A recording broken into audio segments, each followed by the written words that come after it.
Assalamualaikum warahmatullahi wabarakatuh. Perkenalkan, nama saya Zulfa Muti Atin, NPM 20.0502.0007. Pada kesempatan kali ini saya akan mempresentasikan tentang materi file service pada pertemuan 12. Pendahuluan. File system terdistribusi adalah file system yang mendukung sharing file dan resource dalam bentuk penyimpanan persisten di sebuah network.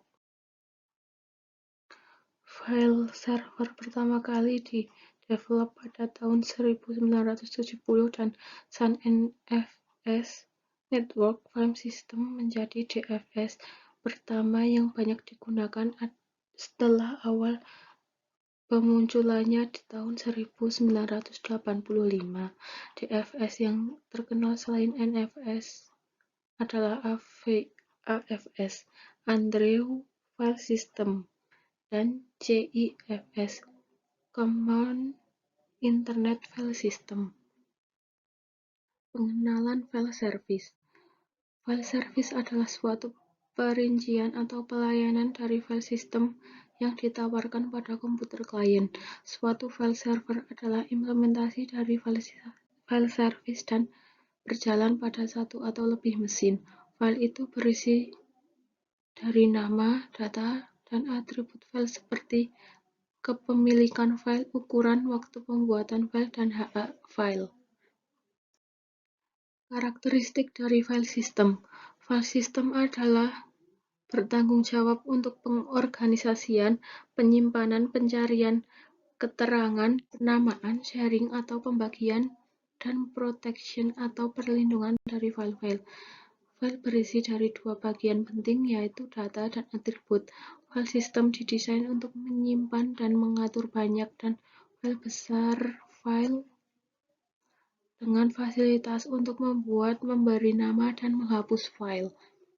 File system juga bertanggung jawab untuk mengontrol dari akses file, akses terbatas ke file oleh user yang berhak dan tipe-tipe dari akses yang diminta.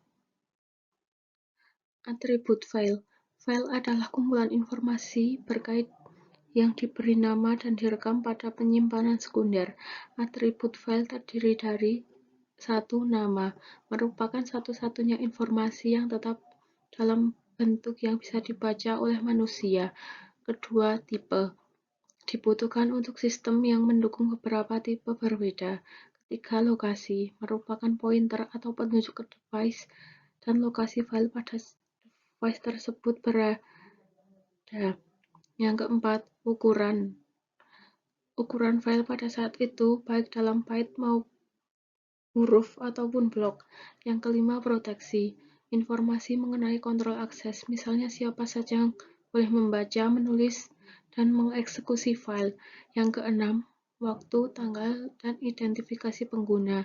Informasi ini biasanya disimpan untuk pembuatan file, modifikasi terakhir yang dilakukan pada file, dan penggunaan terakhir file. Komponen file service. Komponen file service terdiri dari file service, pengoperasian dari masing-masing file, directory service, manajemen atau pengaturan direktori, naming service, location independent, file dapat dipindahkan tanpa penggantian nama. Hal yang umum untuk penamaan file dan direktori, mesin plus nama. Dua level penamaan, nama simbolik yang dilihat user dan nama binary yang dilihat oleh sistem. Kebutuhan file system terdistribusi. Yang pertama, transparansi, keseimbangan antara fleksibilitas dan skabilitas terhadap kompleksitas dan performansi dalam desainnya.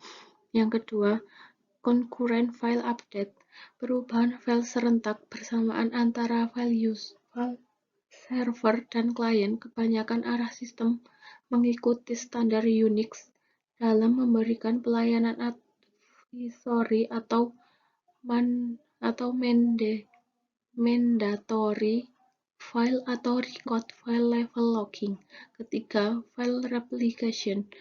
Replikasi dapat untuk share load, untuk mempertinggi fault tolerance, dan untuk mempertinggi scalability. Kebanyakan sistem yang ada dapat melayani checking dengan replication terbatas. Yang keempat, hardware dan operating system. Heterogenitas atau kesamaan adalah kebutuhan yang sangat penting dalam melayani keterbukaan. Yang kelima, fault tolerance. Servis harus terus-menerus beroperasi walaupun terjadi kesalahan. Yang keenam, konsistensi. Yang ketujuh, security.